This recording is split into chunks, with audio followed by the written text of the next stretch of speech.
to power in Syria. Do you think there's any chance of him stepping down in the near future?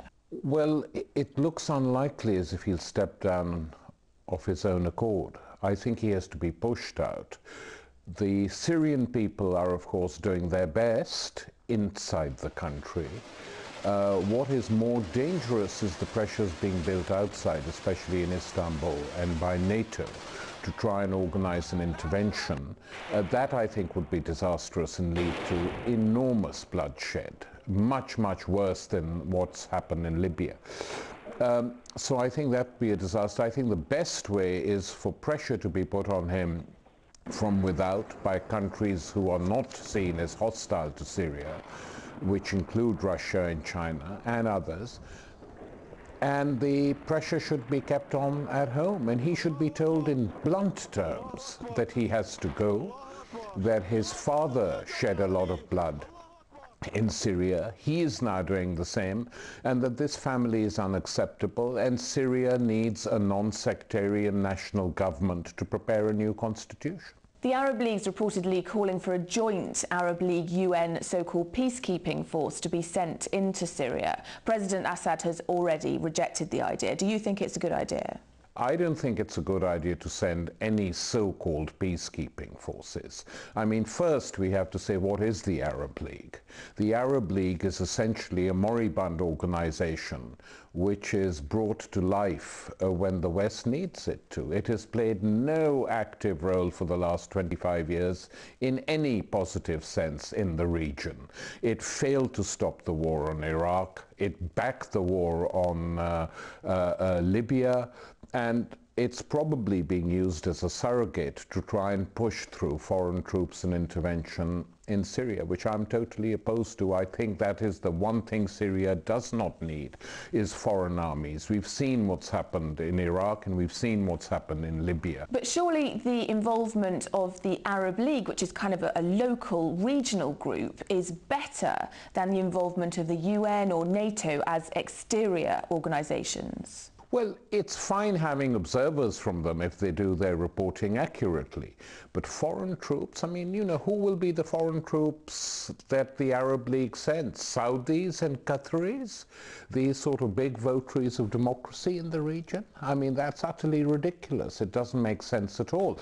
I think the pressure has to be kept up on Assad externally, non-violent pressure that he has to go. And I think that the Chinese and Russians are now in a strong position to do this, saying we've effectively prevented any foreign intervention in Syria, but you have to go and push through a national government. The other people, of course, who are capable of putting pressure on Assad are the Iranians and Hezbollah in Lebanon. And I think all these forces should now see that it is impossible for Syria to be governed by this family and this sectarian clique that has ruled it. And the sooner they go, the better for Syria. In terms of external force as well, the Arab League decided to halt all economic and diplomatic contact with the Syrian government. Will that have any practical effect, do you think? Probably not, because the other countries are not going to do that. The Iranians are not going to do that. They're a strong trading partner.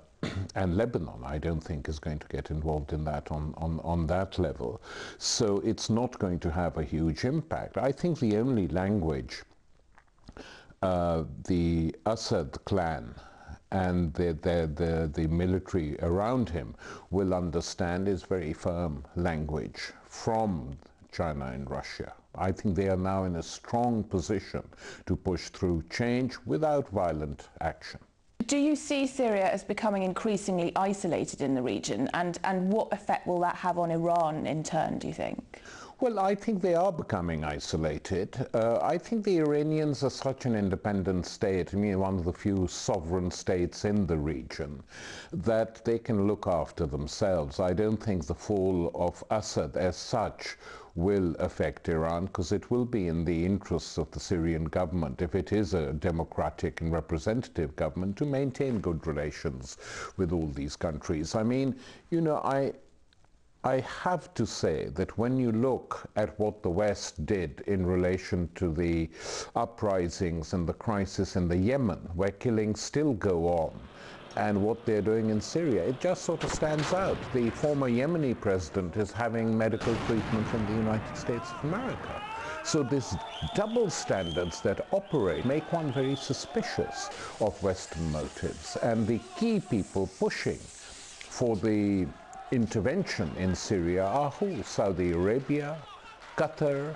Essentially, they would like a Syrian version of the Muslim Brotherhood to run the country. That is the new plot now for the Arab region. And then the United States will do deals with them, as it has done in the past. And you say China and Russia are in a very strong negotiating position now. However, Foreign Minister Lavrov's visit to Syria recently seems to have yielded no results whatsoever. Well, I think that, you know, if it carries on like this, and that the Assad family and clan refuse to budge and refuse to relinquish their stranglehold on the country, sooner or later something disastrous will happen, possibly including some form of foreign intervention.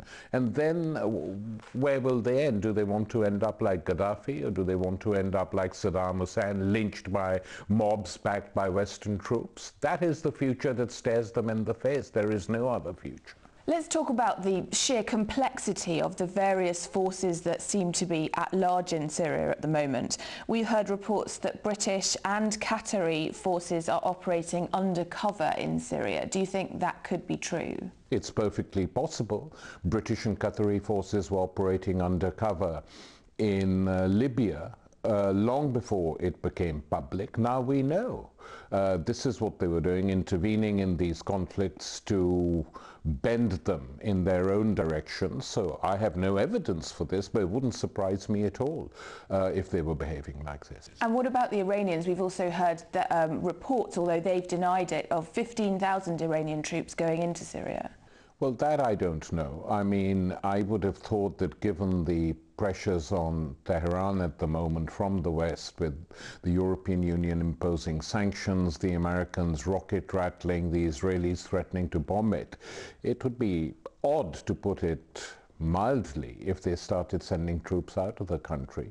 But we have no real evidence of either the British and the Qataris or the Iranians. I'm saying one is possible, the other may be possible. Both are equally foolish. We've now seen violence spread from Homs to a second city, Aleppo, and the US say that Al-Qaeda is involved in that. If Syria is substantially infiltrated by terrorists, what do you think will happen? Will it give the West essentially an excuse to put up some sort of military operation in the country? Or on the other hand, will they let the terrorists do the dirty work of overthrowing President Assad themselves?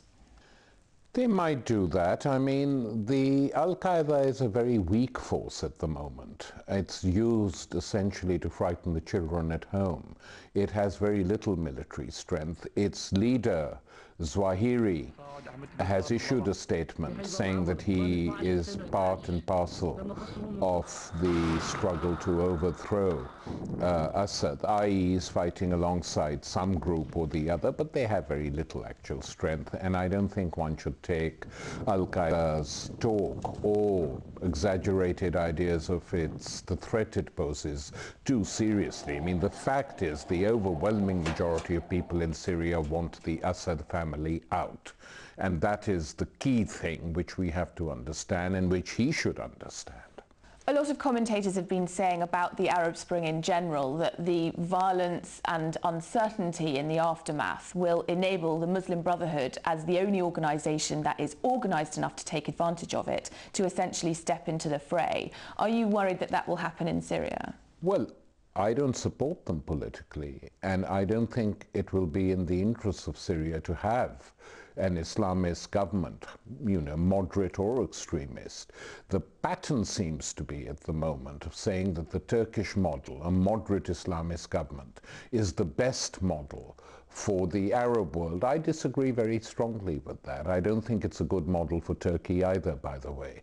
But the fact is, if it's the only power in the land, it will and there are elections, it will come to power like it has in Tunisia, like it has in Egypt.